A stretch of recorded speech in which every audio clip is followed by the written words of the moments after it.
پیارے حبیب لبیب نبی رحمت جناب سید العالمین محمد الرسول اللہ صلی اللہ تعالی علیہ وآلہ وسلم کی ذات جو خاتم النبیین بن کر اسلام کے قوانین، اصول اور برکات جو اپنے رب کی طرف سے لے کر اپنی امت کے لیے آئے، تو اللہ تعالیٰ نے جہاں پر اپنے پیارے حبیب لبیب نبی رحمت صلی اللہ تعالی علیہ وآلہ وسلم کو خاتم النبیین بنا کر بھیجا، آپ کی ذات پر دین کی تکمیل کی، اور ساتھ میں جو دین، جو اسلام اور جو پیغام قیامت تک کے لیے میرے مصطفیٰ لے کر آئے، اللہ تعالیٰ نے اس کا اعلان بھی قرآن کریم فرقان مجید کے اندر بڑے خوبصورت پیرائے میں فرمایا کہ ان الدین عند اللہ الاسلام، کہ بے شک اللہ کے نزدیک دین، ادیان میں صرف دین اسلام ہی وہ دین ہے جو نجات کا ذریعہ ہے۔ تو قرآن حکیم فرقان مجید میں متعدد مقامات پر نبی پاک کی امت کو ہدایات کے پیغام دیے گئے ہیں، اصلاح کے پیغام دیے گئے ہیں، زندگی کے اصول اور ضوابط کے پیغام قرآن ہمیں دے رہا ہے۔ آج قرآن کریم فرقان مجید کی کا پارہ نمبر 28 ہے، سورت کا نام ہے سورہ الحشر، اور یہ سورہ نمبر 59 ہے، اور اس سورت کی آیت نمبر 18 میں نے آپ کی خدمت میں تلاوت کی ہے۔ پھر اس کے بعد آگے آیت نمبر 19 آتی ہے، پھر آیت نمبر 20 آتی ہے۔ یہ پورے کا پورا جو رکوع ہے، اس میں اللہ تعالیٰ انسانیت کی ایسی رہنمائی فرما رہا ہے کہ ہر انسان کو قرآن کریم فرقان مجید اپنے آپ کو سمجھنے کی تعلیم دے رہا ہے، اپنے آپ پر غور کرنے کی تعلیم دے رہا ہے، اور جو انسان اپنے آپ کو سمجھ جائے وہ پوری انسانیت کو سمجھ جاتا ہے، پورے ماحول کو سمجھ جاتا ہے۔ اپنے آپ کو سمجھنا انتہائی ضروری اور لازمی ہے۔ یہی وجہ ہے کہ کسی صاحب دل نے کہا تھا کہ ہم خود ہی رکاوٹ میں ہیں، ہم خود ہی رکاوٹ ہیں راہ میں اپنی، ورنہ ہم خود ہی رکاوٹ ہیں راہ میں اپنی، ورنہ ہم جو بدلیں تو زمانے کو بدل دیں گے۔ اس آیت کے اندر قرآن کریم فرقان مجید میں اللہ تعالیٰ نے خاص طور پر اہل ایمان کے لیے پیغام ارشاد فرمایا ہے۔ اللہ فرماتا ہے یا ایھا الذین آمنوا، اے ایمان والو، یا ایھا الذین آمنوا اتقوا اللہ، اے ایمان والو اللہ سے ڈرتے رہو، وَلْتَنْظُرْ نَفْسٌ مَا قَدَّمَتْ لِغَدٍ، اور ہر شخص غور کرتا رہے اپنے آپ میں، اپنے لیے خود ہر شخص غور و فکر کرتا رہے کہ وَلْتَنْظُرْ نَفْسٌ مَا قَدَّمَتْ لِغَدٍ، کہ اس نے کل قیامت کے لیے کیا بھیجا ہے تحفہ۔ یعنی قرآن کریم فرقان مجید ہر مسلمان کو یہ تعلیم دے رہا ہے کہ ہر انسان، چاہے وہ مسلمان ہو یا کافر ہو، جب ڈے آف ججمنٹ ہوگا، جب قیامت کا دن ہوگا، تو اس دن ہر انسان کو اپنے اعمال کا حساب دینا ہوگا۔ تو بجائے اس کے کہ وہ کل آ جائے، جو آج ہمارے پاس اللہ کی طرف سے زندگی کی صورت میں موجود ہے، ایمان کی صورت میں موجود ہے، صحت کی صورت میں موجود ہے، کاروبار اور مال اور اولاد کی صورت میں بھی موجود ہے، فرمایا اپنے آج کے اوپر جو انسان غور کرتا ہے اور اپنے آج کو انسان جو شریعت کے مطابق، دین کے مطابق اور قرآنک اصولوں کے مطابق گزارتا ہے، تو فرمایا کہ اللہ تعالیٰ اس کے کل کو، قیامت کو اس کے لیے نجات کا ذریعہ بنائے۔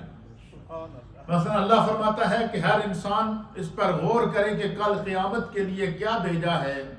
پھر اللہ فرماتا ہے وَاتَّقُوا اللَّهَ، اللہ سے ڈرتے رہو، ان اللہ خبیر بما تعملون، بے شک اللہ تعالیٰ تمہارے تمام کاموں کی خبر رکھنے والا ہے۔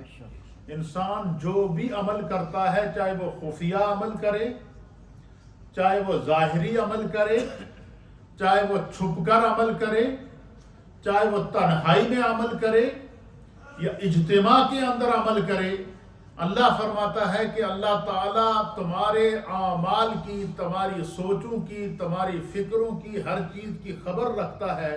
اس لیے اس باخبر سے جو ہے وہ کبھی انسان بے خبر نہ رہے۔ تو فرمایا کہ اللہ تعالیٰ نے تمہارے اوپر جو احکام کو فرض کیا ہے، جو دینی ذمہ داریاں تمہارے ذمہ لگائی ہیں، اپنی بساط کے مطابق ان کو ادا کرتے رہو۔ فرمایا ورنہ جو لوگ دنیا میں رہ کر لاپرواہی کرتے ہیں، سستی کرتے ہیں، وہ کیا ہوگا؟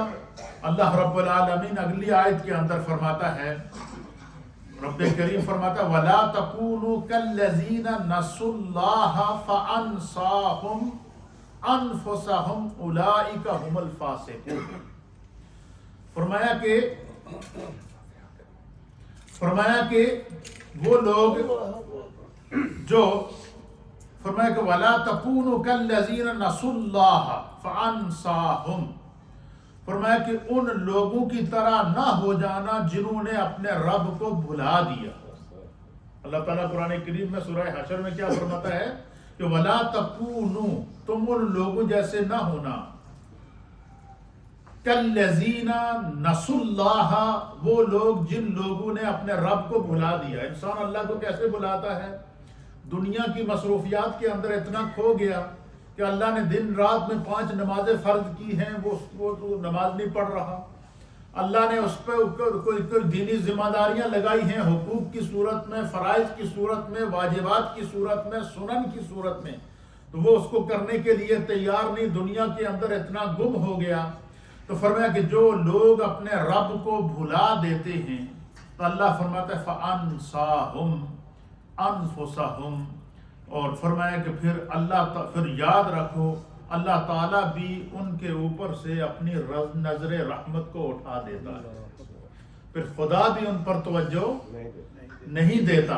اس لیے فرمایا کہ جو انسان ہر لمحہ خوف خدا دل کے اندر رکھتا ہے، تقوی رکھتا ہے، گناہ سے بچتا ہے، نمازوں کی پابندی کرتا ہے، حقوق اور فرائض کی پابندی کرتا ہے، چلتے پھرتے اٹھتے بیٹھتے اپنی زبان کو خدا کے ذکر سے تر رکھتا ہے، فرمایا جتنا انسان خدا کا ذکر کرتا ہے اتنا اللہ کی بارگاہ میں اس کا ذکر کیا جاتا ہے۔ قرآن حکیم فرقان مجید میں سورہ بقرہ کے اندر اللہ تعالیٰ نے اس طرف بھی اشارہ فرمایا کہ فَاذْكُرُونِي اذکرکم واشکروا لی ولا تکفرون، کہ تم اپنے رب کا ذکر کرو، تم خدا کا ذکر کرو گے، خدا تمہارا ذکر کرے گا۔ تو بندہ ہو کر خدا کا ذکر کرے گا، وہ خدا ہو کر تمہارا ذکر کرے گا۔ تم تنہائی میں اپنے رب کا ذکر کرو گے، وہ اجتماع کے اندر تمہارا وحدہ لا شریک ہو کر تمہارا ذکر کرے گا۔ اور جب تم اجتماع میں اپنے رب کا ذکر کرو گے تو اللہ تعالیٰ تمہیں جہاں فرشتوں کی مجلس کے اندر یاد کرے گا۔ اولئک هم الفاسقون، اسی آیت کا اگلا حصہ، اس پر اللہ تعالیٰ یہ آیت ختم ہو رہی ہے۔ اللہ فرماتے ہیں کہ جو لوگ اللہ کو بلا دیتے ہیں نا، یہ کون لوگ ہیں؟ اولئک هم الفاسقون، یہ فاسق لوگ ہیں۔ فاسق ان لوگوں کو کہتے ہیں کہ جو گناہ کی زندگی گزارتے ہیں، گناہ کرتے ہوئے ان کا دل کانپتا نہیں، گناہ کرتے ہوئے شرمندگی نہیں، گناہ کرتے ہوئے غفلت میں اتنے ڈوبے ہوئے ہیں کہ ان کے اندر خوف خدا نہیں کہ میرا رب تو مجھے دیکھ رہا ہے، کوئی دنیا میں دیکھ رہا ہو یا کہ نہ دیکھ رہا ہو۔ یہی وجہ ہے کہ اس سے پہلی آیت کے اندر اللہ تعالیٰ نے کیا فرمایا کہ ان اللہ خبیر بما تعملون، کہ اللہ تعالیٰ دلاں دے چھپے ہوئے راز بھی جانتا ہے. اللہ تعالیٰ تمہارے ہر کام کی جو تم کرتے ہو اس کی خبر رکھتا ہے.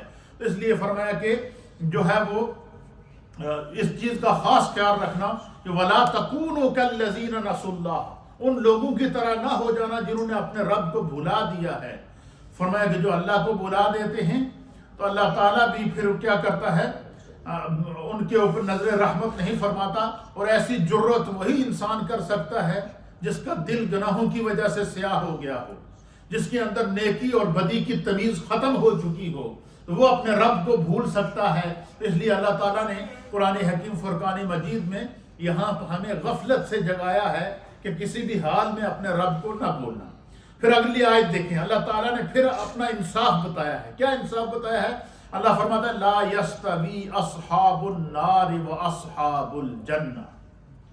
اللہ فرماتا ہے سورہ حشر کی آیت نمبر 20 کے اندر کہ لا یستوی اصحاب النار و اصحاب الجنہ. اللہ فرماتا ہے کہ جہنم میں جانے والے اور جنت میں جانے والے برابر نہیں ہیں. کیا ہیں؟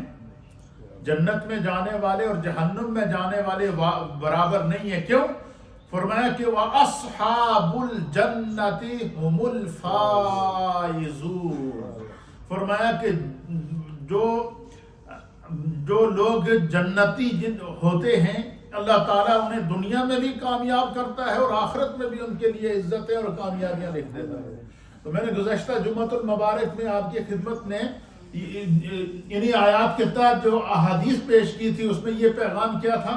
اس میں یہ پیغام تھا کہ قرآن حکیم دنیا کے اندر تو انسان سمجھتا ہے کہ شاید میرا کاروبار چل رہا ہے بڑا تو میں بڑا کامیاب انسان ہوں، یا میرا بزنس چل رہا ہے تو میں بڑا کامیاب انسان ہوں، یا میرا اقتدار ہے تو میں بڑا کامیاب انسان ہوں، یا میرا اختیار ہے تو میں بڑا کامیاب انسان ہوں.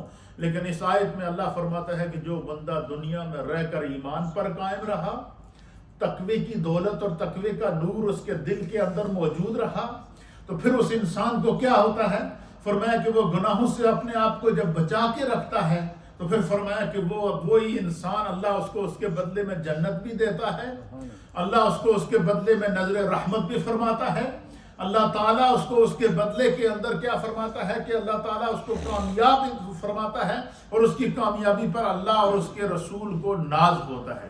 یہی وجہ ہے کہ علماء اور محدثین نے سرکار غوث اعظم رضی اللہ تعالیٰ عنہ فرماتے ہیں کہ اگر انسان چاہے کہ میں نیک بنوں اور تقوی کا نور میرے دل کے اندر موجود رہے اور میں گناہوں سے بچتا رہوں، تو فرمایا کہ وہ اپنی زندگی کا ایک سکیجول بنا دے، ایک شیڈول بنا دے، اپنی زندگی کا ایک معمول بنا دے، ایک طریقہ کار بنا دے.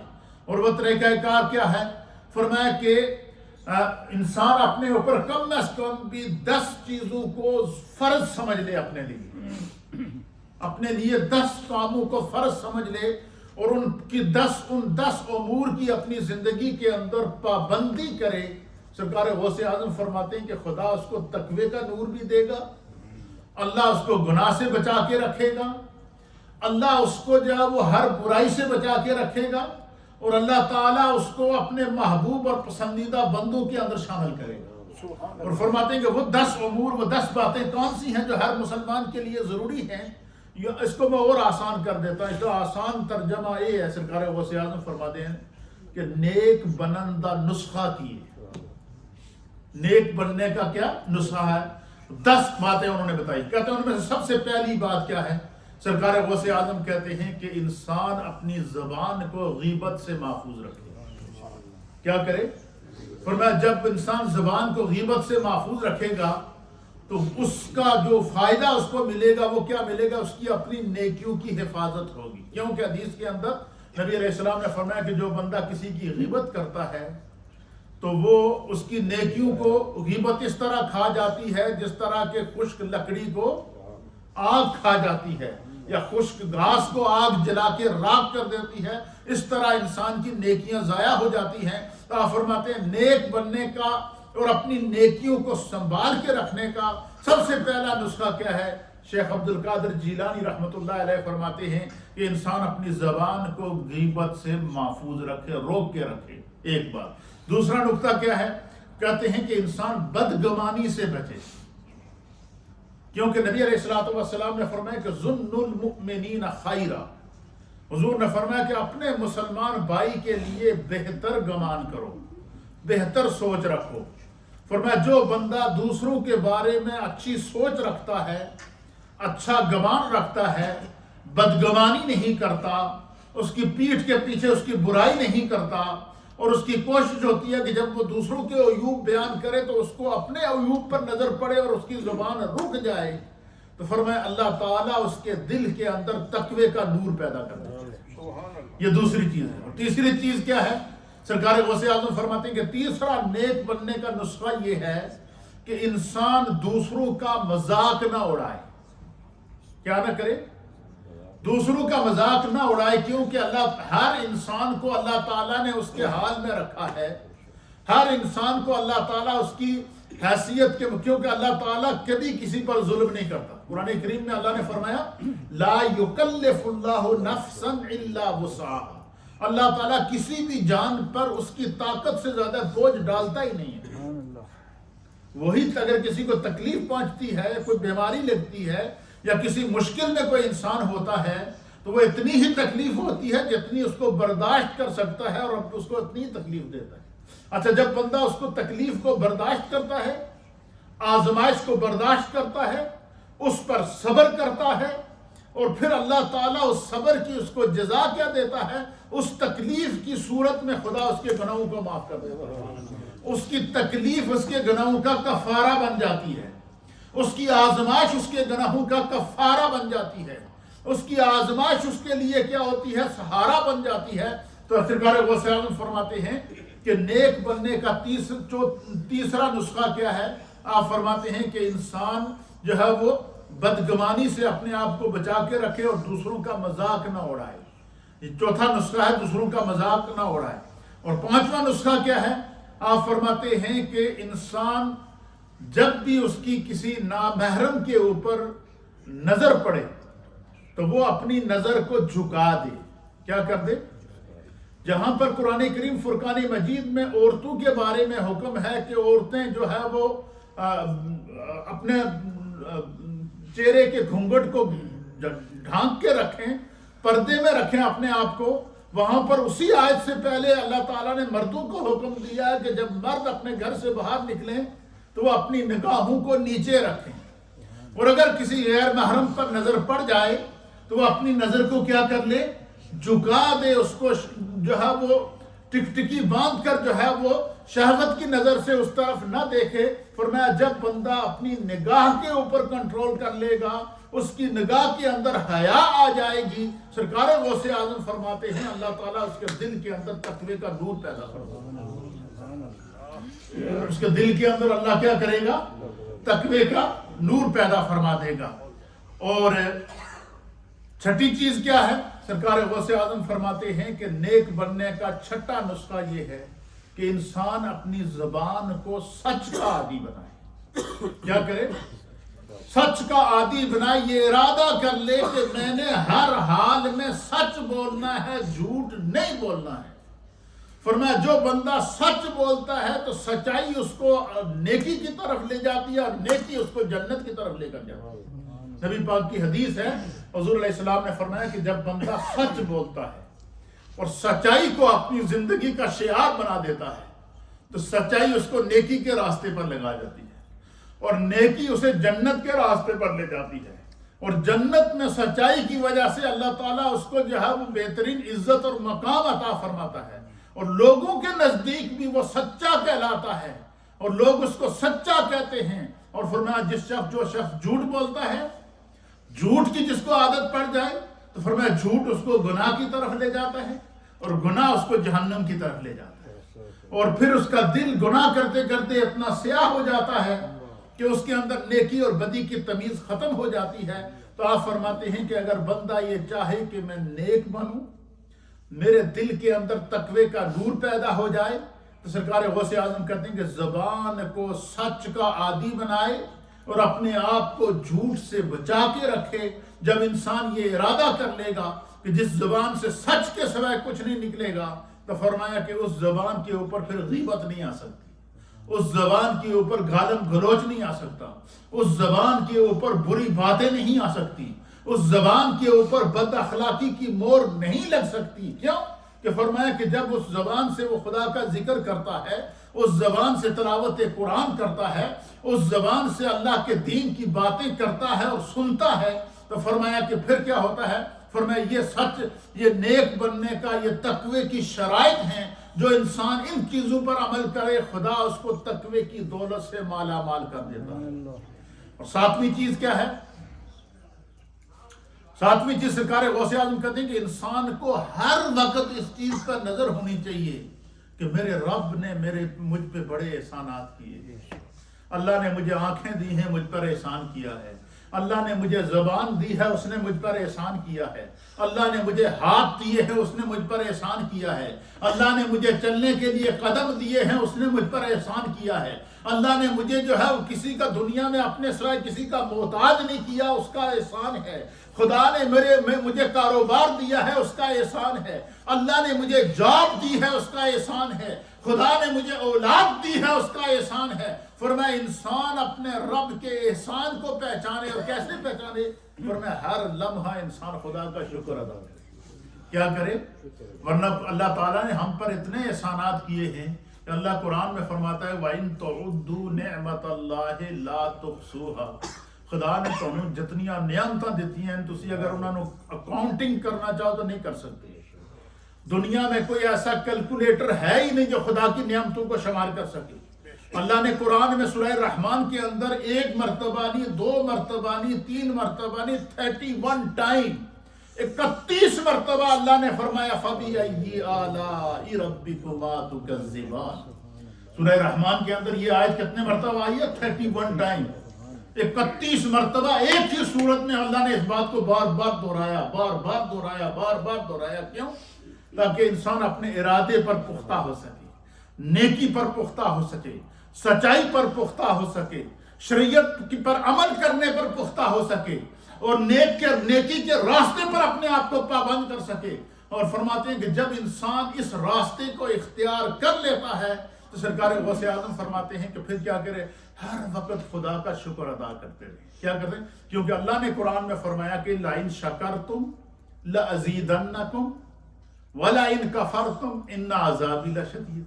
فرمایا کہ اگر تم خداوند قدوس کی دی ہوئی نعمتوں، اس کے انعامات اور اس کی عطاؤں پر اس کا شکر ادا کرتے رہو گے نا، اللہ تعالیٰ اضافہ کرتا رہے گا، اللہ کرم فرماتا ہی رہے گا، کرم فرماتا ہی رہے گا۔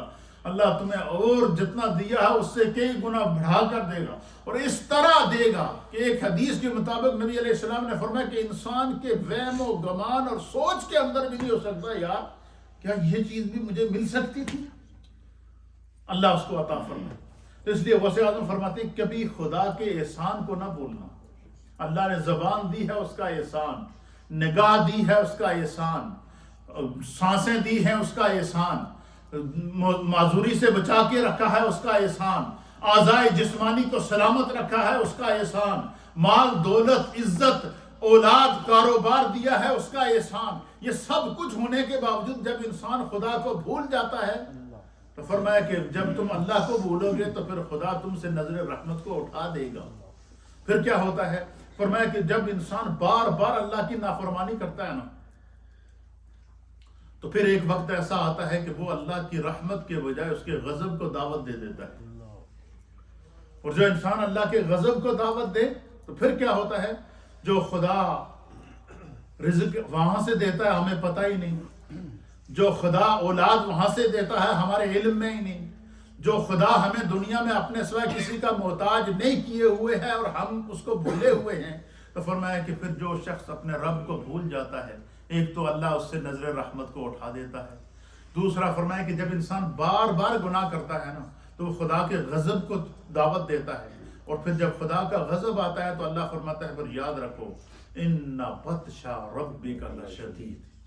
فرمایا پھر خدا کی جو پکڑ ہے نا وہ بڑی سخت ہے، وہ اتنی سخت ہے۔ پھر اللہ تعالیٰ قرآن میں دوسرے مقام پر سورہ بنی اسرائیل کے اندر اللہ فرماتا ہے وَإِذَا أَنْعَمْنَا عَلَى الْإِنسَانِ أَعْرَضَ وَنَأَى بِجَانِبِهِ۔ فرمایا کہ جب ہم انسان پر انعام کرتے ہیں نا مال کی صورت میں اقتدار کی صورت میں، اولاد کی صورت میں، کاروبار کی صورت میں اور دنیا کی نعمتوں کی صورت میں جب اللہ تعالیٰ انسان کو آزماتا ہے نا تو اللہ فرماتا ہے کہ وَإِذَا أَنْعَمْنَا عَلَى الْإِنسان، جب ہم انسان کو نعمتوں کی فراوانی سے انعام دیتے ہیں تو آرادہ، تو وہ انسان دنیا کی ان نعمتوں میں اتنا کھو جاتا ہے، اتنا ڈوب جاتا ہے کہ آرادہ وہ اپنے رب کو بھول جاتا ہے، اپنے رب کو بھول جاتا ہے، اپنے رب کو بھول جاتا ہے۔ پھر کیا ہوتا ہے؟ فرمایا کہ جب ہماری پکڑ آتی ہے تو کانا یئوسا، تو پھر مایوس ہو جاتا ہے۔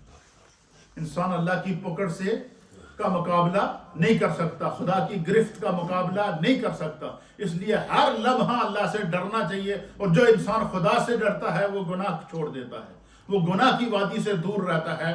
تو آٹھویں چیز کیا ہے؟ سرکار غوث اعظم فرماتے ہیں اللہ کے حق کو جب تم نے پہچان لیا تو پھر کیا کرنا؟ فرمایا کہ پھر اپنے اندر احساس پیدا کرو۔ احساس کیا پیدا کرو؟ فرمایا خدا نے جو تمہیں مال دیا ہے، دولت دی ہے، عزت دی ہے، ثروت دی ہے، اس میں سے کچھ نہ کچھ خدا کے راستے میں خرچ کرتے رہو۔ کیا کرتے رہو؟ اپنے مال میں سے کچھ نہ کچھ جو خدا نے تمہیں توفیق دی ہے اس کو اللہ کے راستے کے اندر کیا کرتے رہو؟ خرچ کرتے رہو۔ فرمایا جو شخص اللہ کے راستے میں مال خرچ کرتا ہے اللہ تعالیٰ اس کے مال میں اضافہ کرتا ہے، کمی نہیں کرتا۔ ایک بات، اس اللہ کے راستے میں مال خرچ کرنے سے خدا اس کے مال کی حفاظت کرتا ہے، اللہ اس کی جان کی حفاظت کرتا ہے۔ مثلاً حدیث پاک کے اندر آتا ہے، نبی علیہ الصلوۃ والسلام نے فرمایا کہ جب تمہارے یہاں کوئی بچی یا بچہ پیدا ہو تو حضور نے فرمایا کہ 7ویں دن تم اپنے بچوں کا عقیقہ کرو۔ کیا کرو؟ فرمایا کہ بچی کے لیے 1 بکری اور بچے کے لیے 2 بکرے، یا تم 7ویں دن اگر اللہ نے تمہیں توفیق دی ہے تو تم ان کو ذبح کر کے صدقہ کر لیا کرو۔ کیا کر لیا کرو؟ پھر نبی علیہ السلام نے فرمایا کہ جب تم اپنے بچوں کا عقیقہ کرو تو اس وقت جانور کو ذبح کرنے کے بعد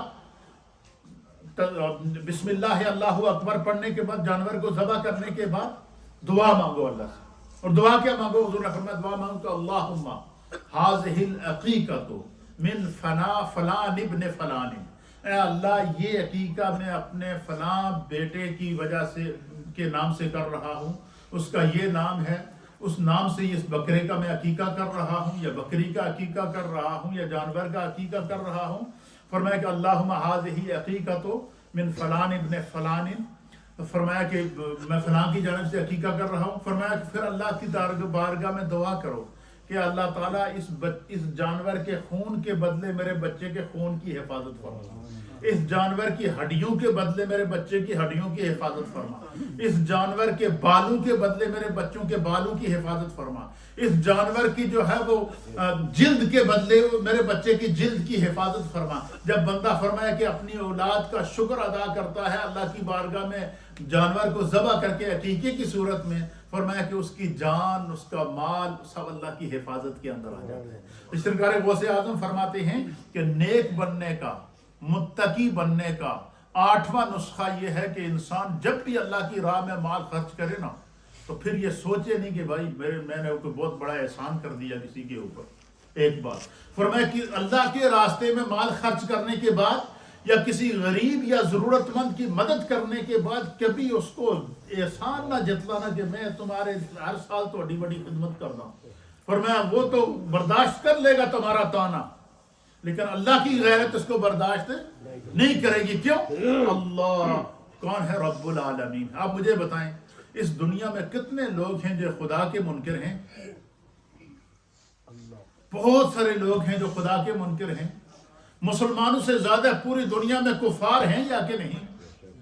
اچھا، جو خدا کے منکر ہیں کبھی آپ نے یہ سنا ہوگا یا کسی تاریخ میں پڑھا ہوگا کہ اللہ تعالیٰ نے ان کا رزق بند کر دیا؟ نہیں۔ اللہ فرماتا ہے الحمدللہ رب العالمین، تمام تعریفیں اس رب کے لیے ہیں جو تمام جہانوں کا پالنے والا ہے۔ رب العالم، رب کہتے ہیں پالنے والے کو۔ اللہ تعالیٰ کافروں کو مسلمانوں سے زیادہ رزق دے رہا ہے، کبھی تو وہ اپنے رب کو پہچانیں گے۔ تو اس لیے سرکار غوث اعظم فرماتے ہیں کہ جب تم خدا کے راستے میں مال خرچ کرو تو پھر اس مال کے خرچ کرنے کے بعد کبھی ذہن میں دل کے اندر یہ گمان نہیں لانا کہ یہ جو میں نے مال خرچ کیا شاید میری دولت میں کمی ہو گئی، یا یہ جو میں نے مال خرچ کیا میں نے کسی غریب یتیم کے اوپر احسان کر دیا۔ فرمایا ایسی حرکتیں نہ کرنا ورنہ تمہارا مال بھی ضائع ہو جائے گا۔ اور نویں چیز کیا ہے؟ سرکار غوث اعظم فرماتے ہیں کہ جس دنیا میں انسان رہتا ہے اللہ تعالیٰ اس کو جتنا دولت دے دے، جتنا کاروبار دے دے، جتنا اختیار دے دے، جتنا اقتدار دے دے، یہ اس کا کرم ہے، لیکن انسان کو عزت، دولت، کاروبار، مال، اقتدار، اختیار ہونے کے بعد اس کے اندر تکبر نہ آئے۔ فرمایا اپنے آپ کو تکبر سے بچا کے رکھے۔ فرمایا جو انسان تکبر کرتا ہے وہ اللہ تعالیٰ کی کبریائی کو چیلنج کرتا ہے، وہ اللہ تعالیٰ کی ذات کو چیلنج کرتا ہے۔ اس لیے فرمایا کہ جتنا انسان کو خدا عزت دے اتنا اس کے اندر عاجزی آنی چاہیے، چاہے وہ اختیار کی صورت میں ہو، اقتدار کی صورت میں ہو، کاروبار کی صورت میں ہو، مال اور دولت کی صورت کے اندر ہو، ثروت اور عظمت کی صورت کے اندر ہو۔ سرکار غوث اعظم فرماتے ہیں کہ ہر حال میں انسان کو کیا کرنا چاہیے؟ عاجزی اختیار کرنا چاہیے۔ اس لیے شیخ سعدی رحمۃ اللہ علیہ فرماتے ہیں نا کہ جس وقت درخت پھل لگتا ہے تو اس نے ٹہنیاں جھک جا دیا۔ ایک بات آپ نے دیکھا ہوگا کہ نیک لوگوں کے لیے آزمائش زیادہ ہوتی ہے، جو لوگ دوسروں کو فائدہ پہنچاتے ہیں نا ان کے لیے زیادہ آزمائشیں ہوتی ہیں۔ آپ مجھے بتائیں کہ کبھی آپ نے سنا کہ جس درخت کے اوپر پھل نہ ہو اس کو بھی کسی نے پتھر مارے ہو؟ لیکن جس درخت پہ پھل لگتے ہیں سب سے زیادہ لوگ پتھر اس کو مارتے ہیں یا نہیں مارتے ہیں؟ اچھا وہ پتھر بھی کھاتا ہے اور جواب میں پھل دیتا ہے، یار یہ کھا لے تو منہ میٹھا کر لے، یہ اس کی عاجزی ہے۔ فرمایا یہی مثال انسان کی ہے کہ انسان اشرف المخلوقات ہے، خدا اس کو جتنا اقتدار دے گا، جتنا اختیار دے گا اتنی اس کے اندر عاجزی آنی چاہیے۔ تکبر سے اپنے تکبر نیکیوں کو جلا دیتا ہے، تکبر انسان کو جہنم کے اندر لے جاتا ہے۔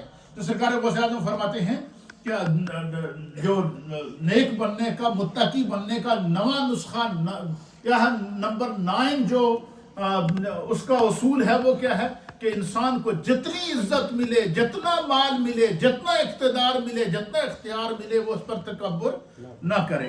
اور 10ویں چیز کیا ہے؟ سرکار غوث اعظم فرماتے ہیں کہ انسان اپنے آپ کو 5 وقت کی نماز کا پابند کر لے، کچھ بھی ہو جائے کسی بھی حال میں انسان نماز نہ چھوڑے۔ فرمایا جو انسان دن میں 5 مرتبہ اپنے رب کی بارگاہ میں حاضری دیتا ہے اللہ تعالیٰ اس کے قدم کو گناہ سے روک دیتا ہے، اللہ اس کی زبان کو گناہ سے روک دیتا ہے، خدا اس کے ہاتھ کو گناہ سے روک دیتا ہے، کہ اس کا فیصلہ ہے کہ ان الصلاۃ تنہی عن الفحشاء والمنکر۔ جڑا بندہ نمازی ہو جائے خدا اس کو بے حیائی سے روک دیتا ہے، بری باتوں سے روک دیتا ہے، گناہ کی طرف اگر اس کا قدم بے خیالی میں بڑھ بھی جائے تو فرمایا کہ وہ کیا کرتا ہے؟ وہ جو ہے وہ واپس اللہ کی طرف جو ہے وہ اللہ تعالیٰ اس کو واپس اپنی طرف لے آتا ہے۔ اور آخری چیز کیا ہے؟